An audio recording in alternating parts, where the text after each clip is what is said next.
Les marchés financiers mondiaux sont de nouveau perturbés avec l'apparition de craintes quant à l'avenir de l'ordre financier mondial. Tout cela parce que les États-Unis ont qualifié la Chine de pays manipulateur monétaire après que sa monnaie, le renminbi ou yuan, est tombée à son plus bas depuis 2008. L'administration Trump déclare que la Chine essaie de compenser les tarifs douaniers américains en pleine guerre commerciale. Un yuan sous-évalué rend les exportations chinoises moins chères. La Banque centrale de Chine autorise sa monnaie à flotter au sein d'une bande étroite et souligne que les forces du marché, comme l'impact des droits de douane, sont responsables de la chute et non une intervention du gouvernement.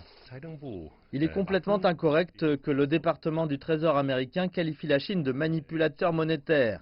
Cela ne correspond ni aux bases de l'économie, ni aux critères quantitatifs pour désigner le soi-disant manipulateur monétaire établi par le Trésor américain.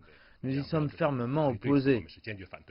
Effectivement, pas plus tard qu'en mai dernier, le département du Trésor a déclaré que la Chine n'était pas un manipulateur monétaire parce qu'elle ne répondait pas aux critères suivants selon les lignes directrices du règlement. Un excédent commercial bilatéral significatif, un excédent de la balance courante, une intervention unilatérale constante sur le marché des changes international.